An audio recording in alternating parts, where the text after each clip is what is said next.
করুণাময়ী কালীবাড়ি কলকাতার টালিগঞ্জের হরিদেবপুরে অপূর্ব এই মা কালীর মন্দিরটি চলুন ঘুরে দেখি। সামনে দিয়ে এমজি রোড গেছে ডায়মন্ড হারবারের দিকে। S46, SD18 প্রভৃতি বাস এখান দিয়ে যায়। এছাড়া টালিগঞ্জ মেট্রো থেকে অটোয় করে 5-7 মিনিটে আপনি মন্দিরে পৌঁছে যেতে পারেন। মন্দির সকাল 6টা থেকে 12:30 পর্যন্ত খোলা থাকে, আবার বিকেল 4টে থেকে রাত 9টা পর্যন্ত খোলা থাকে। এই মন্দিরটি সাবর্ণ রায়চৌধুরী পরিবারের নন্দদুলাল রায়চৌধুরী মহাশয় প্রতিষ্ঠা করেছিলেন। 1707 খ্রিস্টাব্দে এটা প্রতিষ্ঠিত হয়। তখন অবশ্যই এই টেরাকোটার কাজ করা মন্দির ছিল না, কিন্তু কালী মূর্তি বা শিবলিঙ্গগুলি তখনকার। এখানে শিব ঠাকুর কেন কালো জেনে নিন। এখানে একটি গণেশ মন্দির আছে। গণেশ ও সন্তোষী মাতারও পুজো হয়। গণেশ চতুর্থীতে খুব ধুমধাম করে পুজো হয়। অসিত রায়চৌধুরী মহাশয় বর্তমানের মন্দিরের স্ট্রাকচারটি তৈরি করেন। মন্দিরের স্থাপত্যে বারবার পরিবর্তন হয়েছে, কিন্তু মূর্তি সেই 265 বছরের পুরানো মূর্তিই আছে। মূল ফটক দিয়ে ঢুকেই ডান দিকে শ্রী রামকৃষ্ণ বিবেকানন্দ বেদান্ত স্টল আছে। এখান থেকে আপনি বই সংগ্রহ করতে পারেন। আবার মায়ের ছবিও এখানে বিক্রি হয়। শীতকালে মন্দির চত্বর ফুলে ফুলে ভরে যায়। দ্বাদশ শিবলিঙ্গগুলিও অপূর্ব।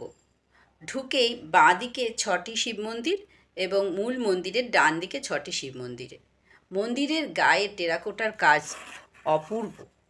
এখানে মহেশ্বর, বিশ্বনাথ, তারকনাথ, পশুপতিনাথ, কেদারনাথ, বানেশ্বর, পরমেশ্বর, নকুলেশ্বর, ব্রহ্মেশ্বর, জলেশ্বর, বিমলেশ্বর সকলেরই মন্দির রয়েছে।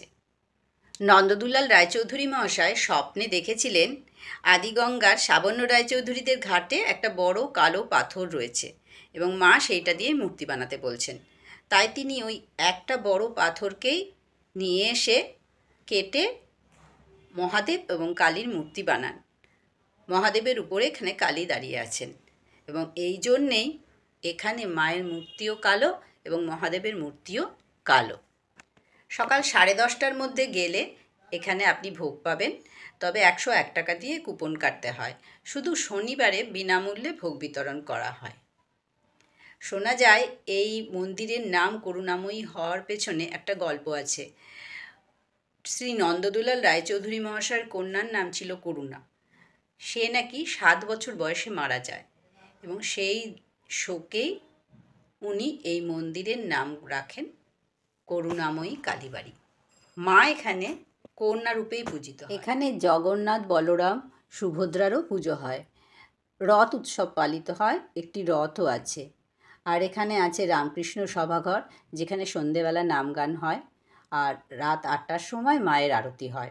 আনন্দ আশ্রমের বাচ্চারা এখানেই থাকে, তারাই সন্ধেবেলা নাম গান করে। আর মূল ফটক দিয়ে ঢুকেই বাম দিকে বীর হনুমানের পুজো হয়। শুধুমাত্র একটি মন্দিরই নয়, এখানে সারা বছর নানা ধরনের সেবামূলক কাজ চলে। খোলামেলায় মন্দির প্রাঙ্গণে শান্তশিষ্ট নিরিবিলি পরিবেশে আপনার আসলে ভালোই লাগবে।